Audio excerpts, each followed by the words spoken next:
Quem sabe faz a hora, não espera acontecer. O bom navegador não espera o vento, ele vai atrás. Ou senta e chora, ou levanta e enfrenta. Nós não somos imortais, mas nós podemos ser eternos. E a nossa eternidade, ela se garante na nossa obra, na nossa esperança, no nosso desejo de, como foi aqui lembrado, investir 100% de esforço se houver 1% de chance. Isto é, de não desistirmos. Mesmo não sendo imortal, poder imaginar a eternidade. A eternidade no que se faz, no que se vive, na recusa à falência da esperança, na possibilidade de entender aquilo que nos ajuda a existir de maneira mais plena. Eu, nascido em Londrina, como disse, meu pai, quando eu era criança, ele paulista, já faleceu, ele era gerente de banco. Numa época em que Londrina, todas as estradas eram de terra. E lá no Paraná se usava jipe de capota de lona. Você imagina num calor que eventualmente há naquela região do Paraná, capota de lona. E meu pai chegava em casa todo dia, 6h30 da tarde, era só poeira de cima e embaixo. Só dá para ver o branco do olho dele. Aquele calor infernal, poeira, suado. Em vez de entrar em casa e praguejar, xingar, reclamar, primeira coisa que ele dizia assim: mas olha como Deus gosta de mim, hoje quebrou o jipe na estrada e não estava chovendo. De uma outra vez ele chegava e dizia assim: olha como eu sou abençoado. Olha só, filho, hoje acabou a gasolina do GP e faltavam só 2 quilômetros para um posto de gasolina. Qual era a perspectiva ali? Não era fingir que os problemas não existiam, mas era não dar a eles uma dimensão que não tem que ser dado. Isto é, quando você olha uma porta, você sabe que ela tem fechadura e maçaneta. É preciso prestar mais atenção na maçaneta do que na fechadura. Embora quem quer abrir uma porta não pode desconsiderar que ela tem uma fechadura. Mas há pessoas que ficam tão obcecadas pela fechadura que não enxergam nunca a maçaneta e aí não abrem o que pode ser aberto. E nesse sentido, claro, a ideia de uma capacidade de ter a percepção do não desistir, de ir buscar, de procurar, é algo decisivo. Na vida é preciso ter esperança, mas tem que ser esperança do verbo esperançar. Porque tem gente que tem esperança do verbo esperar. E esperança do verbo esperar não é esperança, é espera. Eu espero que dê certo, espero que resolva, espero que aconteça. Isso não é esperança, é espera. Esperançar é ir atrás, é se juntar, é não desistir. Esperançar é ter uma postura ativa em relação àquilo que pode, inclusive, nos perturbar, como perturba estando vivo. Eu gosto muito de lembrar de uma situação que vivi há uns 5 anos em São Paulo. Estava eu num congresso da área de enfermagem. E quando terminou, havia um debate. 2.000 enfermeiras num espaço. E aí uma enfermeira, a hora que terminou a atividade, que ela veio para o debate, ela perguntou, pegou o microfone e fez uma pergunta que um filósofo gosta de responder. Ela virou e falou assim: professor, o que o senhor quer que fale sobre o senhor no seu velório? Pergunta funda. E eu aí dei uma volta, fui a Platão, Aristóteles, Heráclito, Parmênides, Anaxágoras, Anaxímenes, Pitágoras, Zenão. Falei, eu vou pegar essa enfermeira na volta, ela vai ver. Fui dando uma volta. Na hora que eu terminei, virei para ela e falei assim: e você? O que você quer que fale de você no teu velório? Ela falou, quero que fale assim: nossa, ela está mexendo.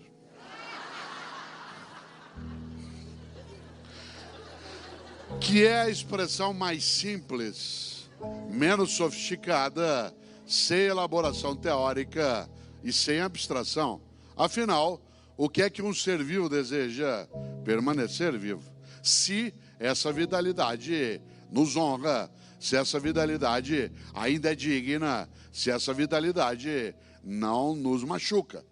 Nesse sentido, é claro que o sentido da vida se coloca na possibilidade de tê-la naquilo que ela pode ser de plenitude, naquilo que impede, algo decisivo. Quando você é jovem, como há vários aqui, para você chegar a 60, 70, demora. Quando você tem 20 anos, alguém de 60 anos já está perto do check-out. Quando você tem mais de 60, Outro dia eu fui renovar meu cartão de crédito, que já estava bem antigo, o cartão de crédito, renovei. E aí fui fazer uma compra na internet e naquele momento da compra em que você tem que colocar a data de validade do cartão de crédito, eu quase fiquei meditando, meu cartão tem mais validade que eu. Quando teu cartão tem mais validade que você, é preciso pensar. Minha mãe, 86 anos de idade, domingo retrasado, estava eu caminhando na praça com a minha mulher, aí encontrei com ela, fim de tarde. Ela falou, filho, eu estava agora lá na igreja, sabe o que uma velhinha me falou?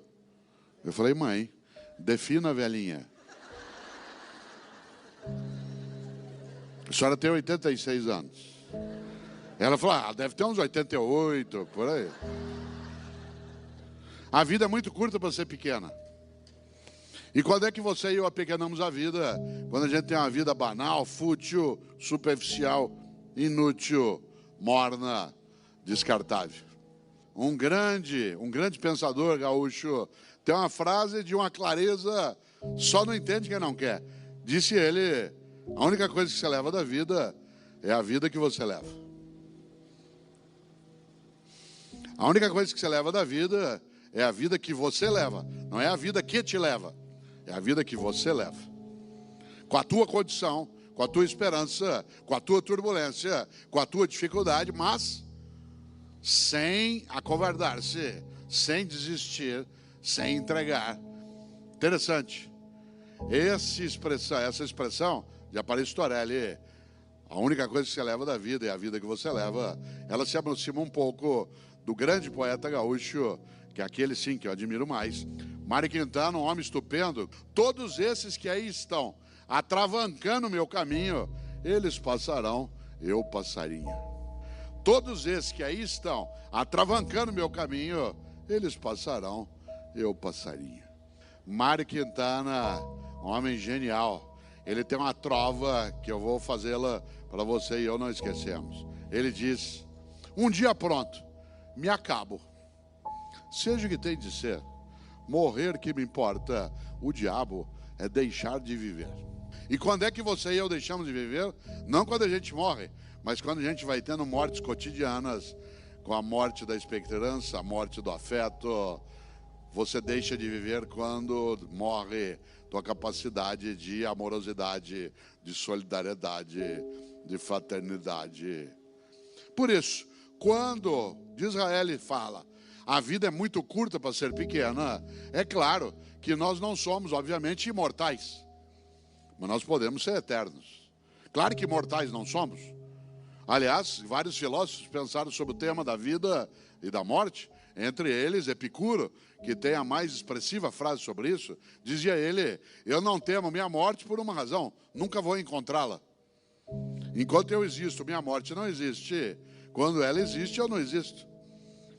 Então não vou encontrá-la nunca, por que temê-la? Disse, mas isso é só uma frase. Bom, é simbologia.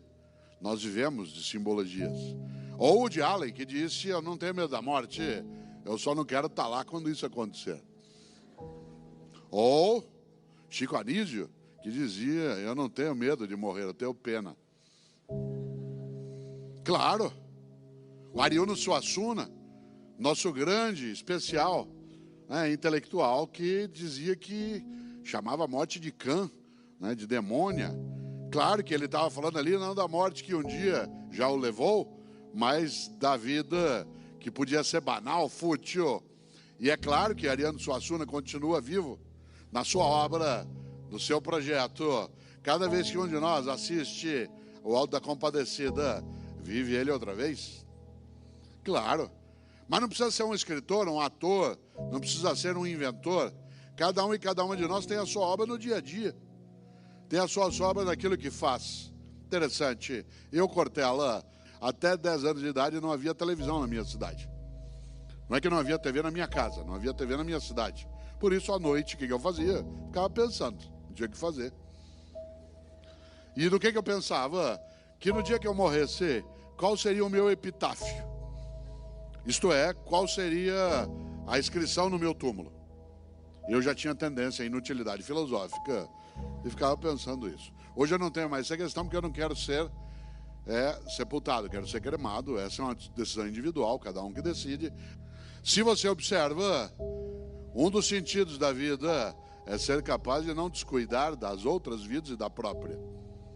Um dos sentidos da vida é cuidar da vida, seja da própria, seja de outras e outros. E nesse sentido, claro, se a gente lembra a necessidade de pensar na obra. E eu imaginava até 10 anos qual seria o meu epitáfio. Um dia eu sosseguei, cheguei ao epitáfio que eu queria. Eu não estou aqui. Se você imagina, a expressão eu não estou aqui é um sinônimo daquilo que aqui é sempre lembrado, de que nós não somos mera materialidade que se encerra com o perecimento de uma biologia. Isto é, algo em nós que persiste. Alguns creem que seja imaterial e outros creem que seja, além da imaterialidade, a própria obra daquilo que fica. Olha que coisa interessante. Quando a gente imagina qual é o impacto que isso carrega, é necessário lembrar de novo, a vida é muito curta para ser pequena.